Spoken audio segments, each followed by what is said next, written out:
El tema, hermanos, del mensaje en esta hora ya fue anunciado, el valor de la humildad. Y aunque ya se leyó el pasaje bíblico o la lectura bíblica, me encantaría, hermanos, leerlo nuevamente para ustedes, pero no todo el pasaje. Quiero leer una parte nada más de esos versículos. Versículos 1 al 11 los leyó nuestro hermano hace un momento, pero yo quiero hacer referencia o enfatizar los versículos 5 hasta el final. Filipenses capítulo 2, versículos 5 al 11, dice así la palabra de Dios. Haya pues en vosotros este sentir que hubo también en Cristo Jesús, el cual, siendo en forma de Dios, no estimó el ser igual a Dios como cosa a que aferrarse, sino que se despojó a sí mismo, tomando forma de siervo, hecho semejante a los hombres. Y estando en la condición de hombre, se humilló a sí mismo, haciéndose obediente hasta la muerte y muerte de cruz. Por lo cual Dios también le exaltó hasta lo sumo y le dio un nombre que es sobre todo nombre. Me encantaría que toda la congregación me acompañe leyendo los últimos dos versículos, 10 y 11. ¿Tienen listo el pasaje, hermanos? Los que lo tengan listo pueden leer conmigo. ¿Listos? Para que en el nombre de Jesús se doble toda rodilla de los que están en los cielos y en la tierra y debajo de la tierra, y toda lengua confiese que Jesucristo es el Señor, para gloria de Dios Padre. ¿Cuántos dicen amén a eso? Gloria a Dios. La humillación de Cristo, amados hermanos, aquí lo dice el pasaje claramente. Él se humilló hasta lo más bajo. No había otro grado de humillación, porque Él, siendo el creador, el sustentador del universo, hermanos, Él sostiene el universo en sus manos. Él lo sustenta. Dice la palabra que Él voluntariamente decidió venir a este mundo. Se humilló, se hizo hombre como nosotros y experimentó en carne propia los sufrimientos de la vida humana. Y dice que estando en esa condición se humilló aún más, haciéndose obediente hasta la muerte, sufriendo la muerte más atroz, más violenta, más cruel que el ser humano haya experimentado. Este pasaje leído, hermanos, Filipenses 2, 1 al 11, nos muestra la clase de persona que era Jesús, la clase de persona que es Dios.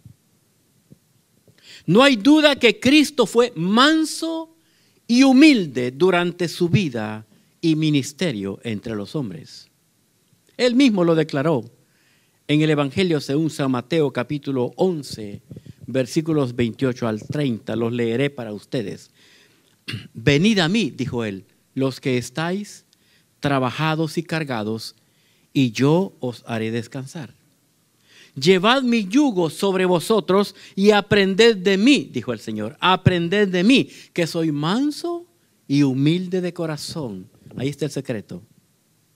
Que soy manso y humilde de corazón. Y el resultado, y como resultado a eso, dice, y hallaréis descanso para vuestras almas, porque mi yugo es fácil y ligera mi carga.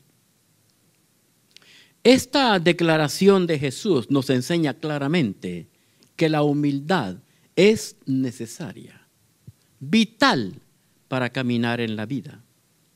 La humildad, hermanos, es necesaria para recibir la aprobación y bendición de Dios en todas las cosas que hagamos, en todas las cosas que emprendamos en la vida.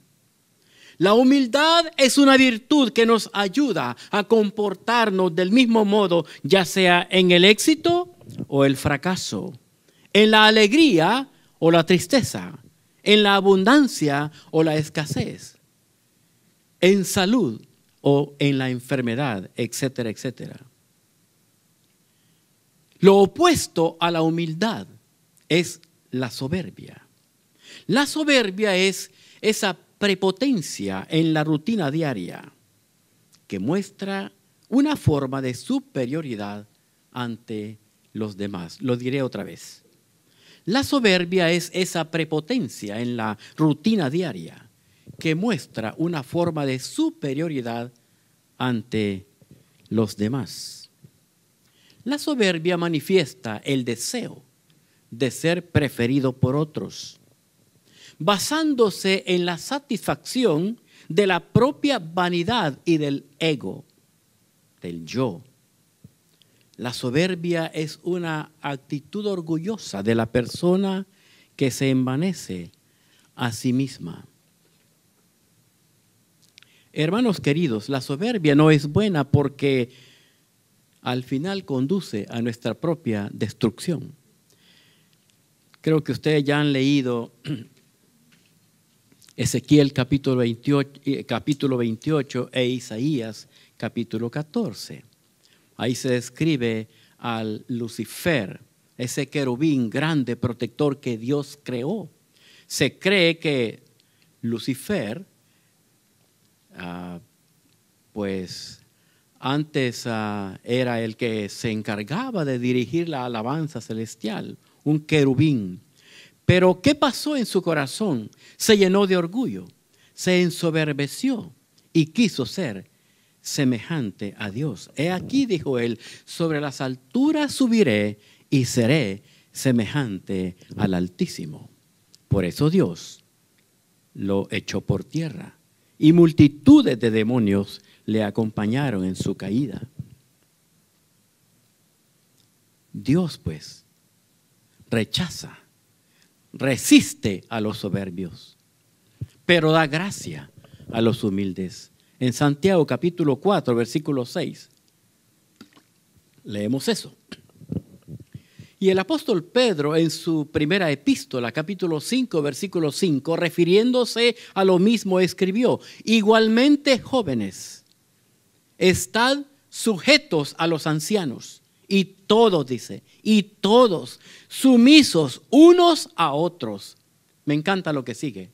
Revestíos de humildad, porque Dios resiste a los soberbios y da gracia a los humildes. ¿Cuántos creen eso? Dice que Dios resiste a los soberbios, pero da gracia a los humildes. Hermanos, la humildad implica amabilidad en el trato hacia los demás. Que no se le olvide esto. La humildad implica amabilidad en el trato hacia los demás. Y es tan esencial la humildad, que sin ella Dios no puede bendecirnos. Esta es una enseñanza muy amplia en la palabra de Dios. Además de los pasajes que ya mencioné, hay muchos más en la Escritura que hablan de la importancia de la humildad ante los ojos de Dios. Proverbios 3:34 dice: ciertamente Él, o sea Dios, escarnecerá a los escarnecedores y a los humildes dará gracia. Un escarnecedor es alguien que se burla de una manera cruel y humillante de otra persona. Proverbios 22:4 dice: riquezas, honra y vida son la remuneración o el pago de la humildad y del temor de Jehová. Riquezas, honra y vida son la remuneración de la humildad y del temor de Jehová.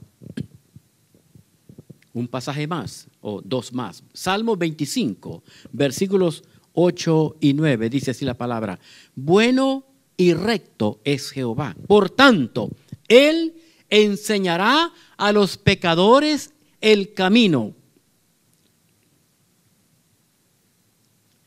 Encaminará a los humildes por el juicio y enseñará a los mansos su carrera. Y un pasaje más, Isaías 66, Versículo 2, la parte B, dice así.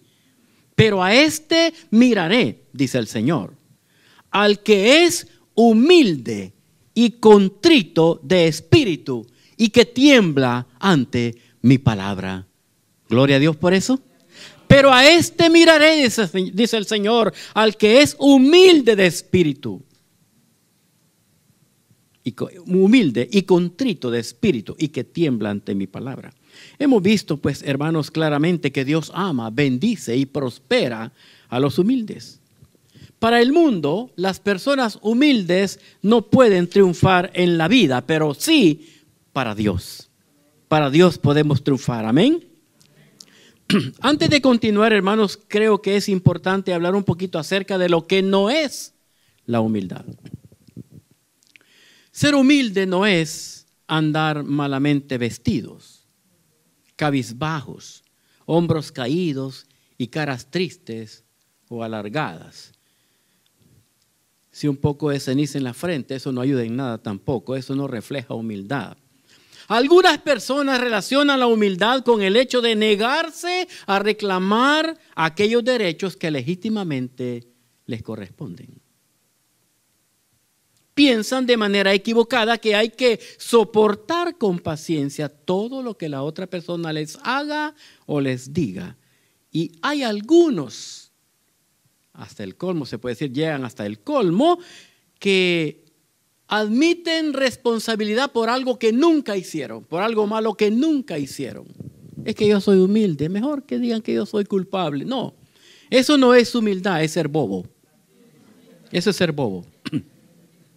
Otros confunden la humildad con la falsa modestia, es decir, con la idea de que uno mismo no debe reconocer o manifestar sus cualidades. Nada más lejos de la realidad. La humildad, hermanos, nos hace ser conscientes de nuestros defectos, pero también de nuestras virtudes. Pero atención, ojo a esto, al mencionar, si es que tenemos que hacerlo, nuestras virtudes, no lo hagamos con una actitud de orgullo, de arrogancia. Hagámoslo en una forma natural. Debo decir también que la humildad consiste en reconocer que nuestro valor no depende de lo que hacemos, sino de lo que somos. Somos hijos de Dios y en eso estriba nuestro gran valor. ¿Cuántos dicen amén a eso? Somos hijos de Dios y debemos llenarnos de alegría, de satisfacción, de gratitud en el corazón, porque somos hijos de Dios. A los suyos vino, dice la palabra, y los suyos, o sea, su pueblo Israel, no le recibieron. Mas a todos los que le recibieron, a los que creen en su nombre, les dio potestad de ser hechos hijos de Dios. Qué bendición más grande, qué privilegio más grande, hermanos. No tenemos palabras para mostrar nuestra gratitud al Señor por todo lo que Él ha hecho. Las personas del mundo, hermano, tratan de demostrar que valen algo por la cuna en que nacieron, por su país de origen, por el apellido que llevan, por su preparación académica, por su cuenta bancaria, por las amistades que tienen, por el auto que manejan o por la casa donde viven. Este no es el concepto que vemos en la Escritura. Este no es el ejemplo que vemos en nuestro Señor Jesucristo y sus fieles seguidores. Ya lo dije y lo repito. Nuestro valor descansa en el glorioso hecho que somos hijos de Dios. No hay valor más grande que eso. ¿Qué más queremos, hermanos? Si somos hijos de Dios, qué privilegio más grande. Cristo, hermanos, demostró su humildad a través de su ejemplo. Hemos leído Filipenses 2, del 1 al 11. Y hemos visto cómo Él, siendo Dios mismo, el que hizo todas las cosas, se humilló para venir a este mundo, convertirse en un hombre como nosotros y morir en la cruz por nuestros pecados. Qué más alto grado de humillación. Semidesnudo, escupido, azotado, con una corona de espinas, atravesado con una lanza, se burlaron de él, lo escarnecieron, dice la palabra. Todo lo sufrió por amor a nosotros. ¿Qué grado de humildad? No podemos describir, no podemos comprenderlo, hermanos. Créanmelo, yo no he querido, nunca he querido ver esa película. Ya hace varios años salió. La Pasión, ¿así se llama? Sí. Ay, hermano, esa que creo que la dirige Mel Gibson. No, yo no me atrevo porque una vez vi un corto en la televisión, hermano. Es que eso es tan... Créamelo, hermano. No me atrevo a verlo. Pero ¿sabe? Que fue así como el Señor sufrió por nosotros. Porque según algunos comentarios que yo he leído, dicen que es la película que más se acerca, se asemeja a los sufrimientos que Cristo sufrió por nosotros. ¿Cuánto sufrió nuestro Señor por nosotros? No podemos lograr entender ese grado de sufrimiento, ese grado de humillación, siendo Dios mismo. Lo hizo porque te amaba a ti y porque me ama a mí. Nos ama a todos. Porque de tal manera, dice la palabra, amó Dios al mundo, que ha dado a su Hijo unigénito, para que todo aquel que en Él cree no se pierda, mas tenga vida eterna. Todo eso Él sufrió para que tú y yo no tengamos que pasar por eso, para que podamos ser salvos, para que nuestros pecados sean perdonados. Su sangre nos limpia de todo pecado. Cristo pues demostró su humildad a través de su ejemplo. Y hermanos, durante su ministerio, el máximo ejemplo de humildad que yo veo en el Señor Jesús es aquella noche, la noche que fue entregado, cuando lavó los pies de sus discípulos. San Juan capítulo 13. El Rey de Reyes y Creador del universo, como ya dije, se humilló de esta forma para enseñarnos con su ejemplo una gran lección sobre la humildad y el servicio hacia los demás. Atención a esto. Jesús, hermanos, esa noche hizo el trabajo que hacía el esclavo más humilde en una casa judía: lavar los pies de las personas que venían a visitar, los huéspedes que venían a visitar esa casa. Ese fue el trabajo que Jesús hizo a sus discípulos. Qué gran ejemplo de Jesús. Amados hermanos, la humildad no es un concepto, es una conducta, un modo de ser, un modo de vida, como la vida de nuestro Maestro. La humildad, hermanos, es una de las virtudes más nobles del Espíritu. Los seres que carecen de humildad carecen de lo más esencial. Las más bellas cualidades sin humildad representan lo mismo que un cuerpo sin alma.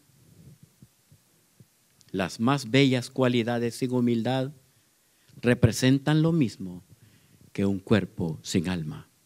Quien aprende a ser humilde logra vivir una vida más feliz. Hemos visto que la humildad es recompensada por Dios. Pero, ¿por qué nos cuesta tanto ser humildes? Una hermana, creo que ya lo he mencionado acá, decía, con la Lupe Quijano que no se metan. Lo decía así, hermanos, en la congregación. Van a saber quién soy yo. Ay, hermanos, es increíble, da tristeza, causa dolor escuchar ese tipo de comentarios en una persona que se dice ser hija de Dios, ser un hijo de Dios. No, conmigo, ya van a ver, se van a dar cuenta quién soy yo.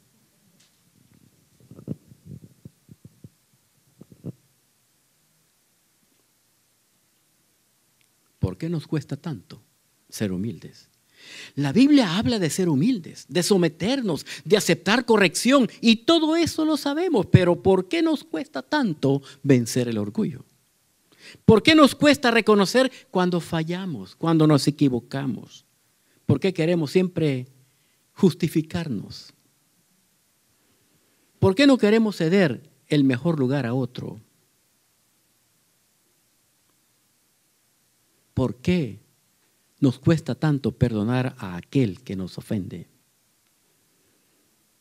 ¿Por qué nos cuesta tanto estar contentos con lo que tenemos?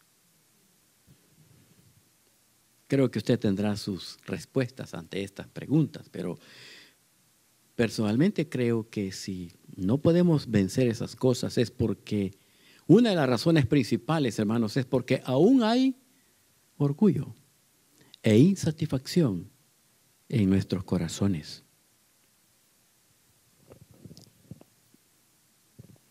No sé si ustedes se recuerdan cuando Dios, yo creo que sí, cuando Dios rechazó a Saúl, digamos, le quitó el reino, ya no quiso que éste reinara porque fue desobediente, fue soberbio, no obedeció las indicaciones divinas. Y Dios habló al profeta Samuel y le dijo, ve a Isaí de Belén porque ungirás al nuevo rey. Samuel obedeció. Y es interesante que cuando él llega, le presenta a Isaí a sus hijos. David no estaba presente, ustedes lo saben. Estaba pastoreando las ovejas. Y cuando viene o se presenta Eliab, el primogénito, dice Samuel, de cierto, delante de Jehová está su ungido, dijo él, porque lo vio alto, etcétera. Entonces Dios le dice, no mires a su parecer, ni a lo grande de su estatura. Y eso me consuela mucho a mí, que no soy tan grande, ¿verdad? Es una broma, hermano. Término medio. No mires a su parecer, ni a lo grande de su estatura. ¿Por qué? Porque yo lo desecho. Porque Jehová, le dijo el Señor, no mira lo que mira el hombre, pues el hombre mira lo que está delante de sus ojos. Pero Jehová mira el corazón. Hermanos, pensemos en eso. Mire, si olvidamos el mensaje, no olvidemos esto, que Dios mira siempre nuestro corazón. Dios mira nuestro corazón. Dios me ve. Recuerdo, mis niñas estaban pequeñas, estaba en Guatemala preparándome para el ministerio y, bueno, una niña como siempre los niños son traviesos y les escribí a una pared, en un rotulito, lo pegué allí cerca del comedor y les dije, ¿sabe lo que dice aquí? Porque aún ni sabían leer. Les dije, aquí dice, Dios me ve. Siempre que se sentaban a comer, veían el rótulo y sabían que Dios les estaba viendo. Aunque no podían leer, al ver el rótulo, decían, allí dice Dios me ve. Y es una gran verdad. Dios nos ve, ya sea en la oscuridad o en la luz. Dios nos ve donde quiera que nos encontremos. Dios nos ve en todo lugar que nosotros estemos. De manera que nunca piense usted que Dios no lo ve en sus vacaciones. No, Dios lo ve ahí también. Donde quiera que vayamos, Dios nos ve. No mires a su parecer, ni a lo grande de su estatura, porque yo lo desecho. Pregunta, ¿qué fue lo que Dios vio entonces en el corazón de Eliab? Yo he pensado, ¿será posible que Dios vio orgullo? ¿Vio altivez? ¿Falta de humildad? Es posible. ¿Por qué escogió a David? Que aunque David cometió tantos errores, todos lo sabemos, pero ¿sabe la diferencia entre David y Eliab? Que el corazón de David era un corazón moldeable. Porque el Señor dijo, he encontrado un varón conforme a mi corazón, dijo Dios. Hará todo lo que yo quiera. que aunque cometió errores, todos lo sabemos, no fue perfecto, ningún ser humano es perfecto, pero David tenía un corazón tierno, moldeable. Y pienso, en este momento me viene a la mente el caso de Esaú y Jacob.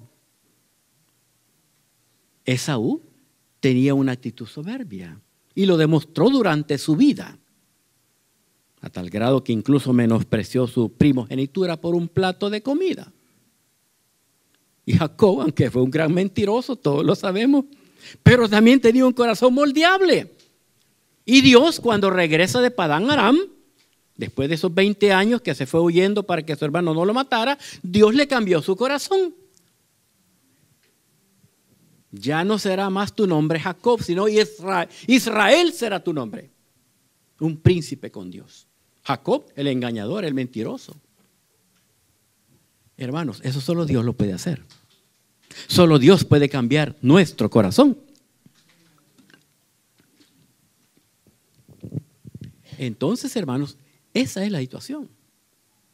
Por eso fue que Dios escogió a David, porque tenía un corazón moldeable.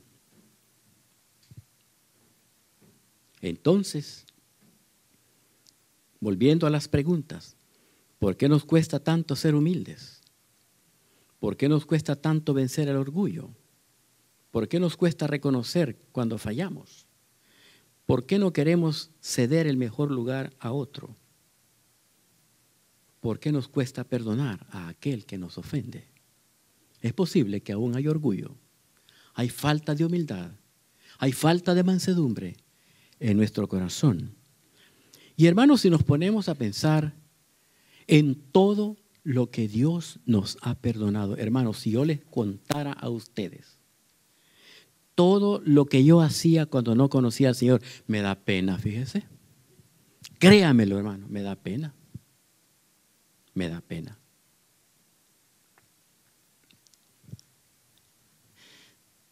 Tenía un corazón perverso, malo. Pero qué lindo cuando Cristo vino a mi vida.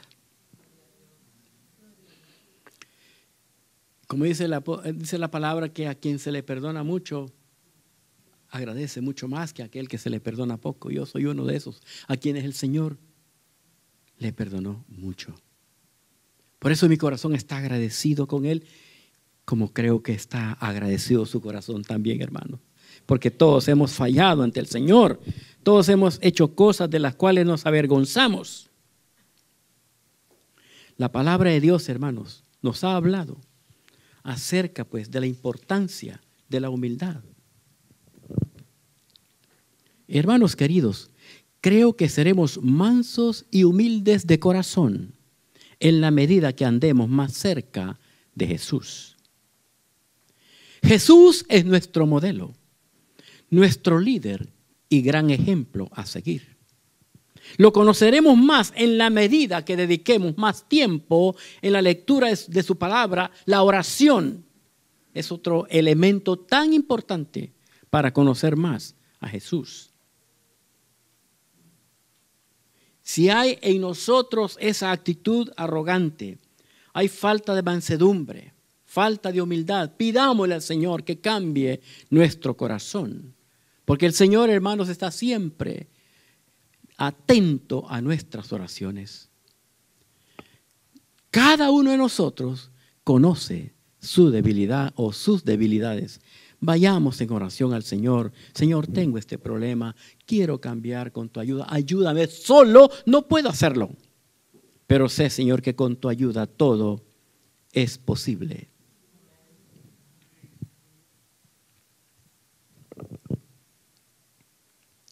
La oración, la lectura de la palabra, la asistencia a la iglesia es tan esencial. ¿Cómo se siente uno cuando viene a la casa de Dios? Verá que nos sentimos edificados, nos sentimos alegres, sentimos que si traemos cargas nos sentimos liberados. No importa que estemos pasando por problemas serios, por dificultades, por enfermedad, por pobreza, lo que sea. Aquí encontramos paz, encontramos consuelo, encontramos alivio, encontramos esperanza para solucionar o para sobrellevar nuestras dificultades.